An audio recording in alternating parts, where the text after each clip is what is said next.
Sanay sa hirap ng buhay, ngiti sa labi, kayamanan aking ipapakita araw-araw. Kwento ng buhay, tagumpay at kabiguan. Makis, Feolino, Sardenya, ako'y narito sa aking vlog. Samahan ninyo, lungkot o saya, lahat ay totoo. Buhay ko'y simple, puno ng kulay, ito ako. Ngayong araw ay December 24, 2025, araw ng Miyerkules. Ngayon pa lang ako bumabangon sa higaan, alas 8 na ng umaga. Wala naman kasi pasok ngayon sa trabaho, kaya nakabelo sa tulog. Pagkatapos ko magbangon, nagtimpla na kagad ako ng kape na may halong gatas. Ito ang almusal ko, kape na may halong gatas, saka biskwit at itong nabibiling lava cake. At kapag mag-aalmusal ako, laging kasali yung mga alaga kong hayop. Binibigyan ko sila ng aking kinakain.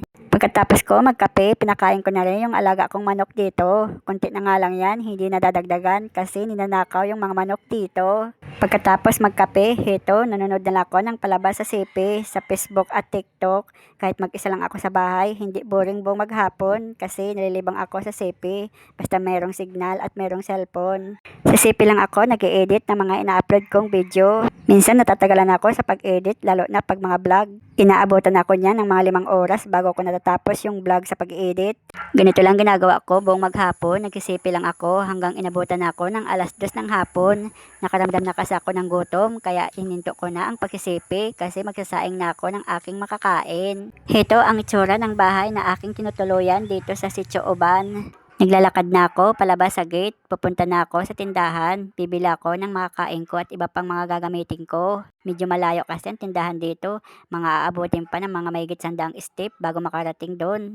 Naglalakad na ako pabalik, dala ko ng binili kong pansit canton sa tindahan. Ito ang ulam ko ngayong tanghalian. Uling lang ang gamit ko dito sa pagluluto at heto magsasaing na ako. Kakalis lang ng taong namimigay ng bihon, heto nakatanggap ako ng bihon.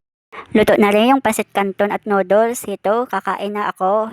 2 pansit canton nga pala yung niluto ko, kaya ko yan ubusin kahit mag-isa lang ako. May kasama pa yung kape sa kinakain ko. Pagkatapos ko kumain, yung mga alaga ko namang hayop ang aking pinakain. Mga alaga kong pusa at alaga kong aso. Nang matapos na ako kumain, hito ang next ko ginawa. Naghugas na rin ako ng platong pinagkainan ko. Saka hito, naglilinis na rin ako ng bahay at ang dumi na ng bahay. Nang matapos na ako maglinis ng bahay, hito, pumasok na ako sa CR para maligo. Tapos na rin ako maligo, nagbihis na rin ako ng damit. Dahil Pasko ngayon, kaya nagsuot ako ng red na damit. Nagbanlaw na rin ako ng mga damit. Nung linggo ko pa ito nilaban sa washing machine. Ngayon lang ako nakapagbanlaw, Miyerkules na. Pagkatapos magbanlaw, nagsasampay na rin ako ng aking pinagbanlawan na damit. Inaalis ko na rin ang takip ng tricycle kasi babiyahe ako papunta sa kabilang barangay. Doon ako matutulog ngayon sa barangay Eskwela kila mama. Heto, paalis na ako. Nagmamaneho na ako ng tricycle mula dito sa tinutuluyan ko sa Sitio Uban papunta doon sa kabilang barangay kila mama sa barangay Eskwela. Time check nga pala, 5:56 na pala ng hapon habang nagmamaneho ako ngayon. Heto, nakarating na rin ako sa barangay Eskwela kila mama. Pagdating ko dito, wala nga palang tao dito. Pumunta nga pala silang lahat doon sa kapatid ko sa Pandan Daraga Albay kasi in-invite sila ng kapatid ko na doon sila magpasko. Meron naman akong dalang susi kaya bubuksan ko na lang gamit ang aking susi. Pagkatapos ay binuksan ko na ang pinto. Binuksan ko na rin ang fuse ng kuryente para magliwanag na. Pagdating ko dito, nahiga lang ako at nagsiselfone, nanonood ng mga video sa cellphone. 2 bahay na nga ang inuuwian ko pero mag-isa pa rin ako. Pero kung tutuusin, mas nag-i-enjoy ako kapag mag-isa lang ako. Mas nare-relax ako kapag mag-isa lang ako, kaya tinamad na ako sumama sa kanila sa galahan. Okay na ako, mag-isa lang ako dito sa bahay. Nakaramdam na nga ako ng gutom, kaya bumangon ako para magsaing at magluto ng ulam. Heto, ulam ko, niluluto ko, meatloaf. Kung doon sa tinutuluyan ko, uling ang gamit ko sa pagluluto. Dito naman, ang gamit ko, gasol. Ayan, luto na. Luto na yung kanin at meatloaf. ako'y kakain na ng panggabihan. Heto, kakain ako ng panggabihan. Ito nga pala ang aking Noche Buena, kanin at meatloaf.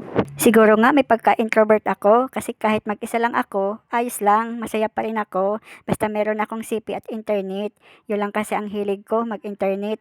Dahil tapos na ako kumain, kaya heto, matutulog na ako.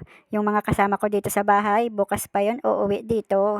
Hanggang dito na muna ang aking vlog. Ako ay magpapaalam na. Hanggang sa susunod na mga vlog. Paalam, Merry Christmas, good night.